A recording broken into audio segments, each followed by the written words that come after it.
Sponsor oduu ispoortii baankii Awaashin guddaa galateeffannaa akka mul'atan kabajamtoota daawwattoota keenya televezyiinii Itoophiyaa sagantaa afaan Oromoo odeeffannoo ispoortii galgal kanaa wajjin Annuur Amaanooti.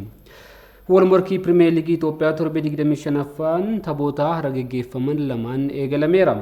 Ganama sa'aatii 4 irraa eegaluun morkiin Baahir Daarii fi Walaayitaa Diichaa gidduutti geggeeffame. Injifannoo Walaayitaa Diichaa goolii 2-0dhaan xumurameera.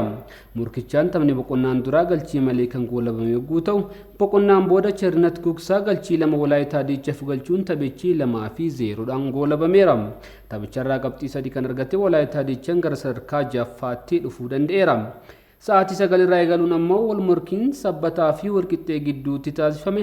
Injifannoo kilabii bulchiinsa magaalaa Sabbataa goolii 1-0dhaan xumurameera. Goolii injifannoo Sabbataa Toomaas Simratuu garee isaa irratti galcheera. Sabbataan taphichaan booda qabxii isaa 36 gahachuudhaan sadarkaa 3ffaatti yoo dhufu, Walqixxeen ammoo qabxii 22 sadarkaa 11ffaa irra jira.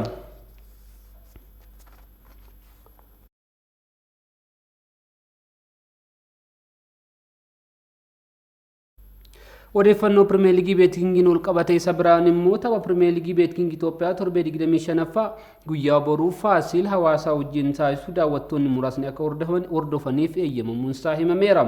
Bu'uuruma kanaan tapha Bor Isteediyeemii Hawaasaatti shaampiyoonii liigichaa Faasil sa'aatii 4 irraa eegaluun Hawaasaa wajjin taasisu daawwattoonni 2000 akka hordofaniif eeyyamameera.